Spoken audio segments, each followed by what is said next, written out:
Hello and welcome to No Spin. I'm Nidhi Razdan. Bhupendra Patel took oath as Gujarat Chief Minister once again today after the BJP's resounding win last week. As the results of last week's assembly elections sink in, the BJP is now planning for the 2024 general elections, while the Congress is also trying to make a start in planning for Karnataka, which has elections due next year. For the Congress, the win in Himachal was a silver lining in an otherwise awful electoral rout in both Gujarat and the Delhi municipal polls. And that is why the party should worry and not sit in the comfort of winning the hill state. Gujarat was the Congress's worst ever performance in the state, and AAP's 13% vote share directly hit the Congress party. In Delhi and Punjab as well, the AAP has occupied the space ceded by the Congress. It's probably too early to declare the AAP as a national challenger to the BJP, though they still have a long way to go. But if the Congress continues its slide like this, the AAP is on its way there eventually. The fact is, the Congress has a larger footprint even now and remains key in any national opposition fight to take on the BJP. But does it have the hunger to win elections, and is AAP knocking on its doors? Let's go straight across to our panelists tonight, and I'd like to begin first with Mr. Sanjay Kumar, psephologist and professor of CSDS, which has looked at the data of these elections so closely. Professor Sanjay Kumar, just to, looking at the numbers from this election, would you say that the Congress actually has a lot to worry about in the run-up to the next few assembly polls and then 2024, despite the win in Himachal, which was also, in terms of vote share, a narrow victory? Nidhi, you're right. Even if we don't look at these results of these elections carefully, even then I think there are reasons for Congress to worry about. And if you look at the results of these elections, these rounds of elections carefully, I think there are more reasons for Congress to worry about. Yes, they can feel happy. They have won Himachal, but look at the vote share decline in Gujarat and the rout in Delhi, and so I think there are reasons for the Congress to worry about. No, but why is that happening? Is it that the party is ceding space state by state to the AAP or to other players? They're not emerging as the obvious alternative to the BJP, except in places where they are naturally the only alternative, like Himachal, where the AAP didn't really put up a fight. No, I think a few things. First, yes, they are ceding the space state by state to Aam Aadmi Party. There are clear evidence, Delhi, Punjab, and now you can see that happening in Gujarat. Now, second question, why it is happening? I think there are several factors which has contributed to Congress decline. But in my opinion, the big issue is the perception. A perception is now building that Congress is not the party which we have seen, a party of the 70s, 80s or 90s. Congress is no more a strong party. Congress is not in a position to challenge BJP at the national level in 2024. So I think this perception is hurting the Congress more than anything else. There are other factors.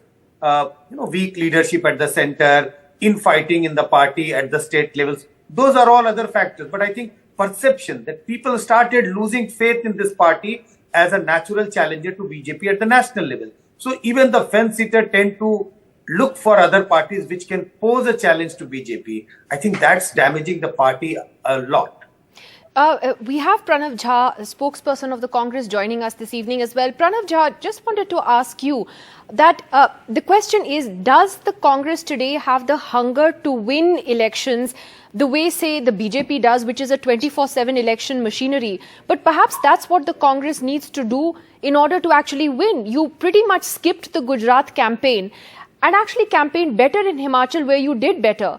But it's again bewildering why, in a sense, Gujarat was given up even before it happened. So my question is, does the party still have the hunger to win an election when it keeps saying that, for example, the Bharat Jodo Yatra is not linked to winning elections, this is about something else?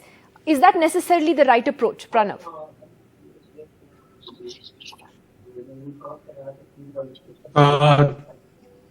Thank you, Nidhi. Thank you for asking me the question.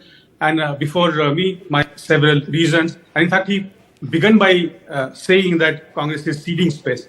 I want to ask you that we are debating that why Congress is ceding space, or is lack of hunger, as you say, in spite of I'm discussing the same thing about BJP despite losing Himachal Pradesh and Gujarat.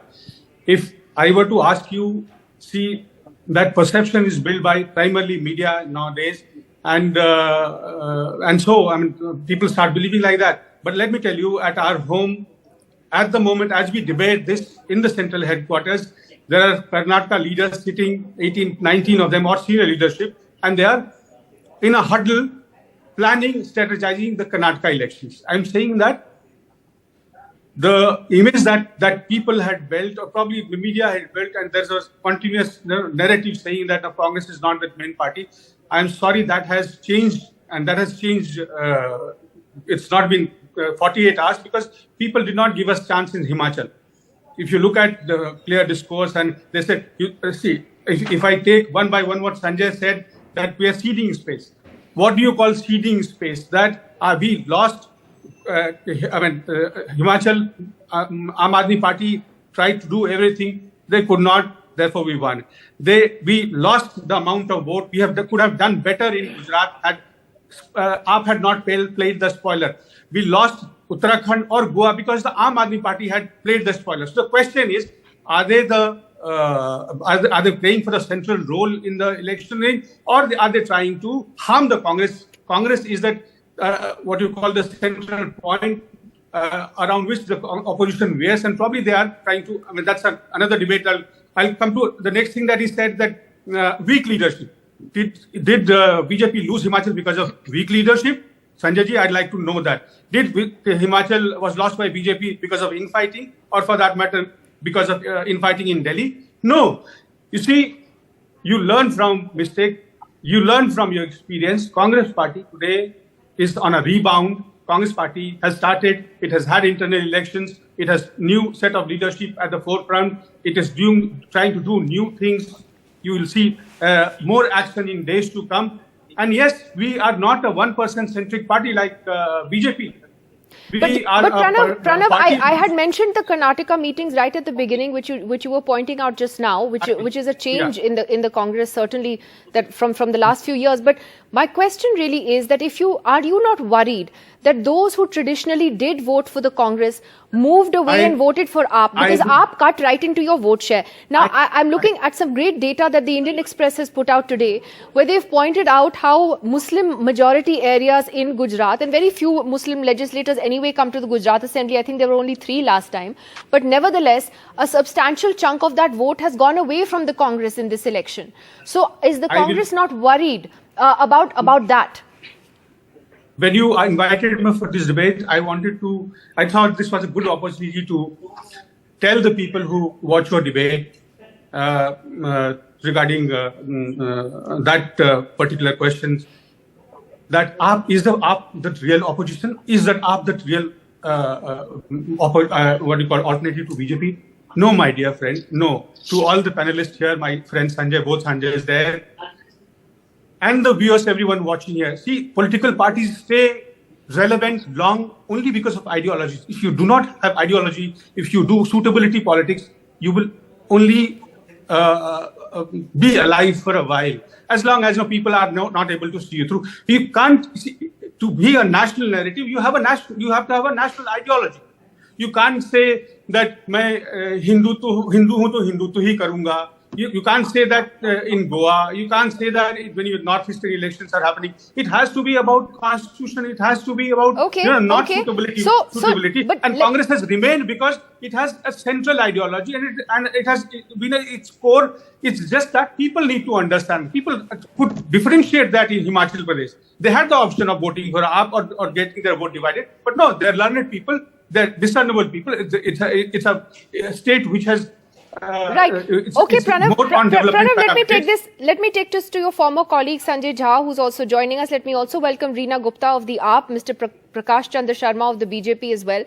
Sanjay, just wanted to take this question to you. Are you walking away from these assembly election results feeling more optimistic about the Congress's chances at a national level head-to-head with the BJP, and a number of state elections where it will mostly be BJP versus Congress, whether it's Madhya Pradesh, whether it's Rajasthan, etc.?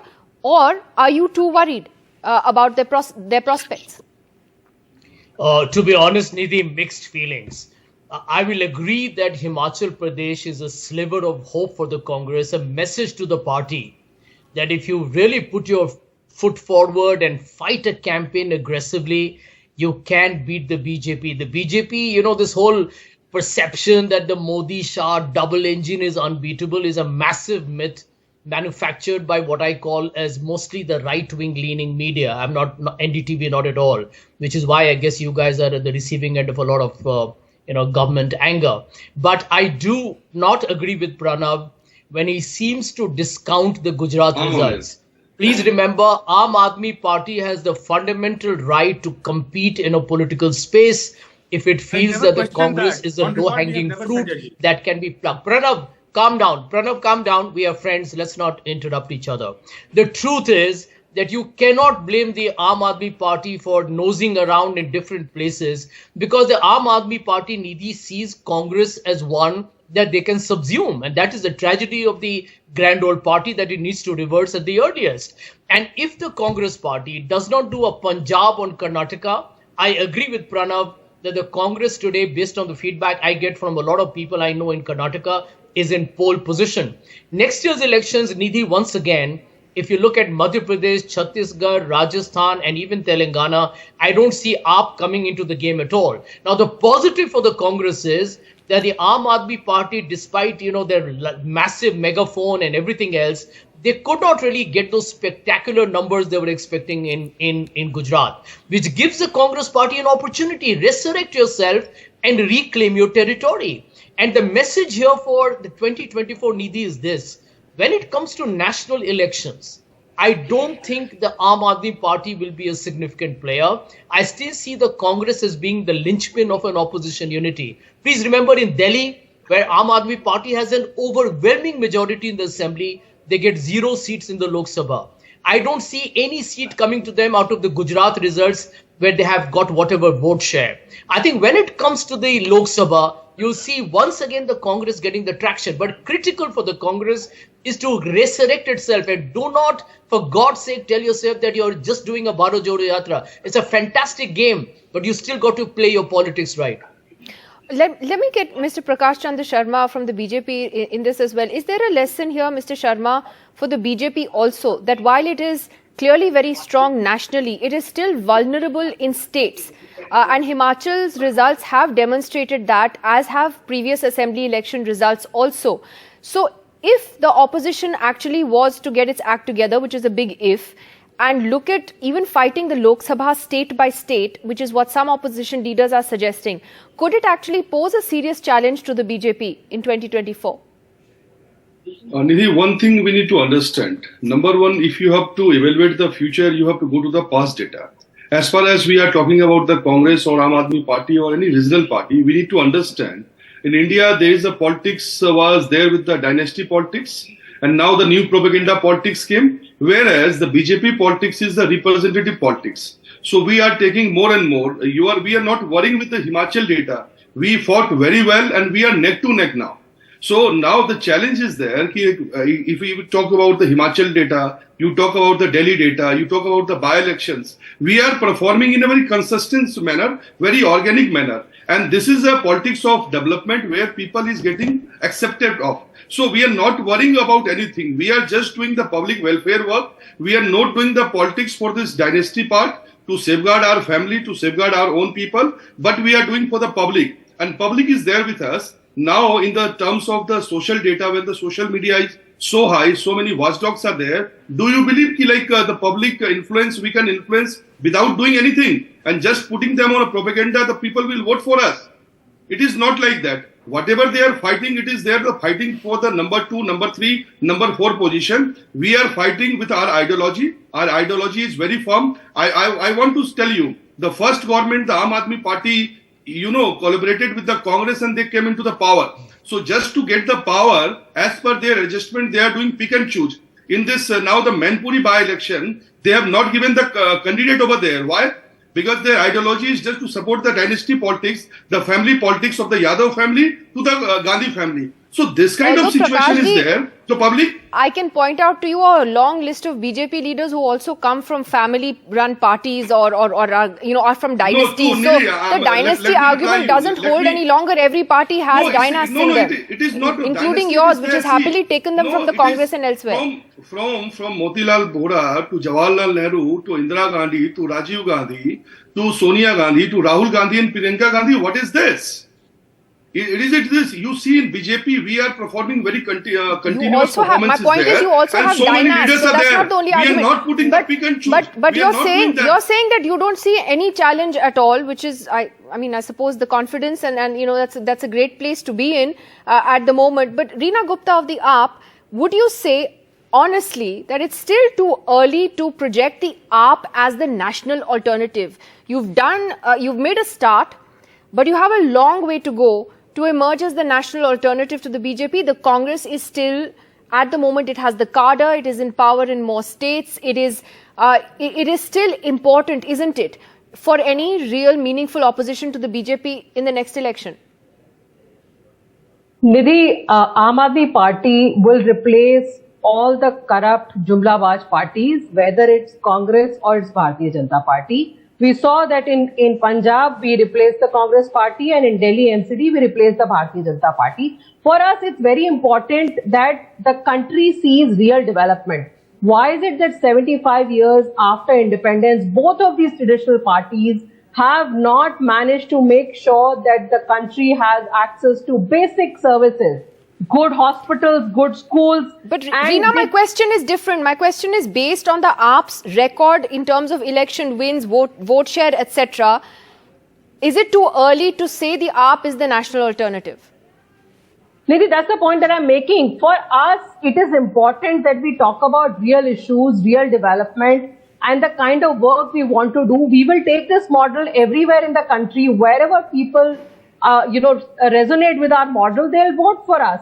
So the point that I'm making is that it is not just Congress. Even Bharatiya Janata Party can be replaced, and we have seen that in Delhi MCD, in spite of the fact that they had 7 chief ministers, 24 union ministers, but the people of Delhi did not buy into the Jumlebaji of Bharatiya Janata Party. And the point that I keep making again, Nidhi, is that for us, politics is not just about winning elections. For us, politics is about ensuring that India actually becomes a #1 country. Why is it that in spite of having such good natural resources, in spite of having great talent in this country, we are not able to develop? Because one party is involved in Jumlebaji, the other party is just involved in making sure that one family continues to rule. That may be the case in your view, but I'm asking you about data, and I'm asking you about the current AAP performance at the moment, which, let's face it, while you have dented the Congress's vote share in Gujarat, you've actually performed underwhelmingly even by your own standards there. So you still have some way to go in order, certainly not ahead of 2024. Nija Chaudhary, would you agree that in that sense, it is advantage BJP at the moment in 2024, unless the Congress, does a complete overhaul in the way that it's looking at elections? And I again come to this point about Bharat Jodo. It may be a great noble idea, but why have they divorced it from elections? It's baffling. Yeah, there's a lot of questions you've asked, Nidhi. Yes, as far as 2024 is concerned, I personally don't see a challenge to Narendra Modi in 2024 as things are, unless something dramatic happens. But what the opposition could do is to contain the BJP. Suppose the Congress gets more than 100 seats. Suppose it really gets its act together in the different states going to the polls next year. And in 2024, tying up with the opposition parties, one-on-one contest in every Lok Sabha seat, it could go up beyond 100, and can it bring down the BJP to 240? Then the game will change completely. I don't see the opposition winning, or emerging as the largest group as things are. Now, for the Congress party to say, we are not going to fight, we are going to give up at the start as they did in Gujarat. The message they sent out to the electorate, to their own leadership, to their worker was, they are not in the reckoning. And yet you say others should not also fight because it will divide the opposition vote or it will help the communal party. I mean, that is not politics. I don't know what the consideration was for the Congress to completely give up before the start of the fight, and we've seen the result. Now, Aam Aadmi Party is a player in the long run, not in 2024, but Aam Aadmi Party in the short run will help the BJP because it will cut into the Congress's vote, as we saw. Now, if they didn't get into the act in Himachal, I don't know what would have happened. Suppose they had put their weight behind, they really fought in the Himachal elections, but they chose not to. So I think in the long run, they are going to pose a challenge if they continue as they are to the BJP. All right. Sanjay Sanjay Jha had his hand raised. Sanjay Jha, on this point also, that one is, of course, the nature of the way the Congress is fighting elections, or in Gujarat's case, not even fighting them, but also the lack of a face to take on Mr. Modi. It's become very much a personality-driven battle. For better or for worse, AAP has Arvind Kejriwal. He's leading, from the front, and they've made him the face of their party. The Congress seems to be a bit uncertain because Rahul versus Modi has not worked. So then who? Well, Nidhi, that's a question that the Congress party needs to park away and focus on the issues where you can defeat the BJP. And I'll tell you where that story can change. Nirja is absolutely right. The Congress needs to focus on getting over 100 seats. It's a low bar. It's not a very high bar for a party that once won 404 seats. So what the Congress should do, and I have very often, I'll tell you publicly, told Mr. Pranav Jha's leaders, focus on the states where you are head-to-head with the BJP. Now, Nidhi, you know the stat. Out of 195 to 200 Lok Sabha seats, the BJP wins 170 of them. And that explains BJP's absolute majority. If the Congress were to focus on just those states, take on the BJP in those head-to-head bipolar contests and win 50% of them, the Lok Sabha changes. Why drop the BJP to 240? The BJP can come below 200. But the Congress has to show the hunger to win that you talked about. And that to me is the key to 2024. Can the Congress focus its electoral strategy on those states, small or big, where you can defeat the BJP on a head-to-head contest? Number two, look at AAP. I, with due respects to Reena Gupta, I cannot trust a party that is so ambiguous and amorphous on the issue of Bilkis Banu because you want to appear to be sympathetic to the Hindu majoritarian vote. I don't think that's the politics that India needs. And Pranav has a point that the Congress at least seems to be ideologically for once taking the right stance. Whether it does so consistently, we'll have to wait and see. But if the Congress was to play a smart game of letting, at least for 2024, letting the other allies manage Uttar Pradesh and the Bihar and even Odisha for that matter, you have a story that will emerge. But look at the one data that is very disturbing for the Congress, Nidhi. Roughly 300 Lok Sabha seats the Congress has abandoned. Odisha, Delhi, Gujarat, Uttar Pradesh, Bihar, West Bengal, Tamil Nadu, Telangana, Andhra Pradesh. These are states where the Congress is marginalized completely unless it has a strong ally. So the smarter strategy is to focus, and if they do that, the BJP can be defeated. Right. And I think that point about focusing on 100 seats rather than looking at a much more ambitious target is an interesting one. I'm going to give the last two comments, first to Reena Gupta, then to you, Pranav Jha. You get the last word. But Reena Gupta, to you first. Does Sanjay Jha not have a point there that if the AAP wants to emerge as a national player, that it needs to be clear where it stands ideologically? This kind of, taking a wishy-washy stand on issues may not hold in the long run. Nidhi, first I want to respond to what the Congress spokesperson was saying. Instead of looking at why their performance was bad, they're saying that Aam Aadmi Party played spoil sport. Even if you were to combine the Aam Aadmi Party votes into the Congress votes, they would have still lost. So Congress has become this lazy, entitled party which does not want to get out into the field and contest.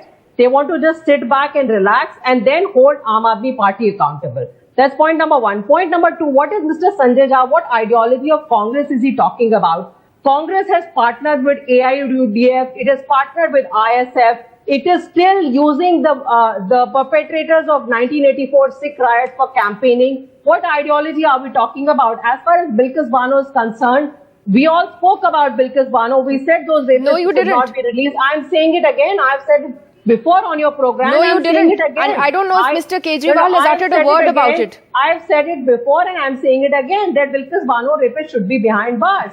So Congress, what ideology are we talking about? Congress keeps hiding behind this ideology. Did Congress speak up when the Shahi Imam of Ahmedabad said that the women should not be contesting? Reena Gupta, to So your it is credit, very you have convenient. personally spoken about Bilkis Banu on this program After and the I election asked is you over. about it. But your party did After the not election take a stand on it. It kept quiet on a lot of things, including the CAA, including Shaheen Bagh, including Jamia Millia, and all of those. Anything that concerns Muslims, minorities, the AAP has maintained a strategic silence. What it thinks is a strategic silence. How that plays out morally and ethically is another question. Pranav Jha, last minute to you, last 30 seconds to you. Very simply, who will your leader be versus Modi in 2024? Before that, too many things you said. You spoke about AAP, and I want to respond to Sanjay ji. Congress has never grudged any party, any leader, whoever wants to come in democracy and contest, they should try, come up with their ideology and contest. Congress has no problem with anyone. About Bharat Chodo Yatra, it's a public contact program. It's a mass contact program. It will have direct benefit. We have not left elections. It is not election driven, but it will pay us dividend when the time will come. As far as Gujarat is concerned, it's a prime minister's home state. It's a home minister's home state. The central government was fighting there. Look at the resources there. 90% of electoral bonds are given to BJP. It's a giant election machinery. Congress could have fought better. I am saying the way you're writing Congress, I'll ask you, when you're writing of Congress, look at Congress's basis even at this bad state, 27% vote. It's not difficult to build that on. And from here on, when we meet next time, Nidhi, whenever that happens, I can assure you that Congress will win Karnataka, it will win Madhya Pradesh, it will win Chhattisgarh, and Rajasthan is still open. We'll see that. Oh, well, at least you're honest about, the Rajasthan one. Thank you so much to all of you for joining us tonight. Fascinating discussions to be had in the weeks and months ahead. See you soon.